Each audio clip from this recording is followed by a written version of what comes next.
बहुत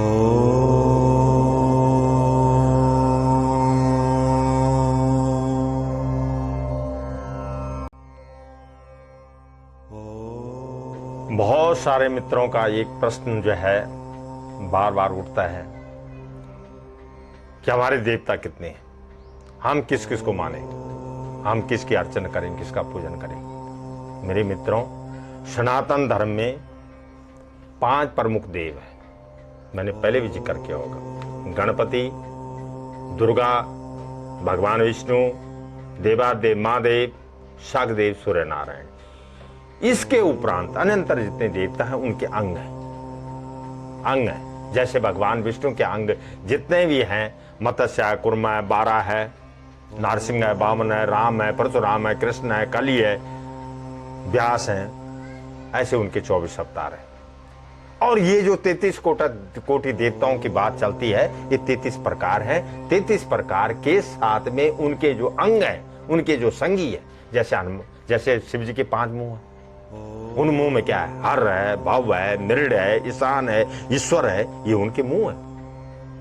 तो 5 आदमी के जो है कम से कम 10 हाथ तो होंगे, तो आप उस ढंग से भी कल्पना कर सकते हैं। लेकिन प्रथम पूज्य जो है ये 5 है। उसके बाद आप अन्यंत्र अपनी श्रद्धा भाव से शीतला माता, षष्ठी देवी, श्री राम, श्री कृष्ण के प्रति, माँ दुर्गा के प्रति, शिव के प्रति, भद्रकाल के प्रति, अन्य देवी देवताओं के प्रति, गुरु गोरखनाथ के प्रति, गुरुओं के प्रति जो भी इच्छा रखें उस ढंग से करें।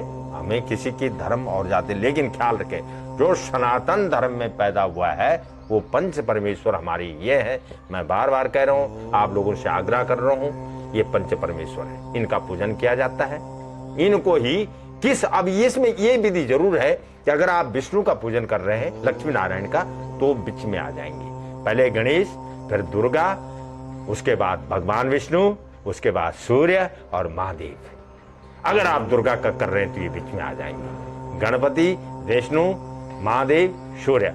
अगर आप महादेव का कर रहे हैं तो वो बीच में आ जाएंगे, और 2 देवता जो है इस ढंग से आ जाएंगे। इनके अंग और संग में कितने हैं, ये आपको जब आप देव अथर्व, शिव अथर्व शीर्ष पढ़ेंगे तो उसमें आपको पता लग जाएगा कि ऋगु, वेद, छंद, पूरब, पश्चिम, उत्तर, दक्षिण, समुद्र, पर्वत, पठार, जीव, जंतु, मृत्यु पर्यंत, ऊपर, नीचे, दक्षिण, पूर्व आदि जितनी भी दिशाएं हैं, उन दिशाओं में मैं हूं, मैं कण कण में हूं, मैं विराजमान में हूं। आप अपने आप आत्मा, अंतरात्मा और परमात्मा, 3 चीजें।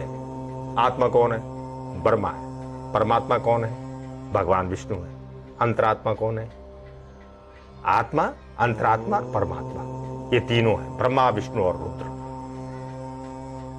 हाँ, ये जरूर है कि जब तक आपको संशय किस बात का है कि सपोज आप मान लीजिए आप शिव पुराण ले रहे हैं, तो शिव पुराण में तो शिव का ही होगा ना, शिव का ही जो है सारा वर्णन जो है वृत्तांत शिव का होगा। लेकिन अगर देखा जाए तो ब्रह्मा, विष्णु और रुद्र ये तीनों एक है। एक जड़ है, एक तना है, एक उसको पत्ती और फूल जो मर्जी लगा दीजिए। दूसरी बात, आप सोचते हैं माँ काली, माँ लक्ष्मी, माँ सरस्वती हैं, ये भी तीनों एक ही है। एक ही शरीर के 3 अंग हैं। एक बीज है, एक वृक्ष है, एक फल ले लो। एक बीज है, एक वृक्ष है, एक पत्ता ले लो। और कार्य स्वरूप एक्चुअल देखा जाए, सच में अगर देखा जाए तो आस्थान यानी ब्रह्मा, जहां से अंकुर फूटा है, ब्रह्मा जी, विष्णु जी पालन करते हैं, जगत के पिता है। भगवान मां देव जी संरक्षण करने वाले हैं। मां भगवती जगत जननी उनके साथ में सहयोग देने वाली है। भाई जो लक्ष्मी को, नारायण को पूजते हैं, या जो लक्ष्मी की कामना करते हैं और नारायण को नहीं पूजते हैं, उससे बड़ी मूर्खता तो कुछ है ही नहीं। जो राम को पूजते हैं और सीता को नहीं मानते हैं, इससे बड़ी धीरता क्या होगी। राधा को पूजते हो, कृष्ण को नहीं जानते हो। चंडी को पूजते हो, सिंह को, महाभगवती दुर्गा को पूजते हो और सिंह को नहीं मानते, उसको सिर्फ जो है सिंह मानते हो। देवादेव को पूजते हो और नाग को नहीं पूजते हो, कैसे संभव है। नंदी है, वृषभ है, आदि जो है, वीरभद्र है, महाकाल है, रुद्रेश्वर है, नाना प्रकार के। नवग्रह में सूर्य को पूजते हो और अन्य 8 ग्रहों को छोड़ देते हो। ये तो ऐसे। अब रुद्र कल्प में पढ़ेंगे आप, तो इसी में पढ़ेंगे। उपनिषद में अगर आप पढ़ेंगे, उपनिषद में अगर आप पढ़ेंगे, ये उपनिषद है, इसमें हर भगवान के बारे, प्रत्येक भगवान के बारे में, प्रत्येक जीव के बारे में कण कण बहुत सूक्ष्म ढंग से लिखा गया है।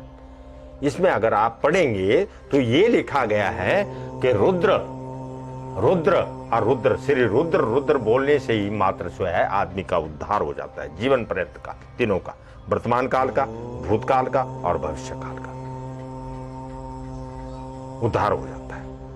इसके लिए क्या करना होता है, आप जब तक, देखिए ना, आप जब तक अपने मन को नहीं टटोलोगे, जहां पर आप जाना चाहते हैं वहां तब तक आप नहीं पहुंच सकते हैं जब तक आपको उसके रास्ते की सही जानकारी न हो। सही जानकारी के लिए आपको सही व्यक्ति से पूछना ही हितकारी होगा। तो मान्यता तो ग्रंथों में कहीं भी किसी धर्म का, किसी संस्था का, किसी व्यक्ति विशेष का कोई वर्णन ही नहीं किया गया। अच्छा, आज का विषय यहीं पर समाप्त करने के बाद हम आपको नमस्कार करते हैं, प्रणाम करते हैं, धन्यवाद।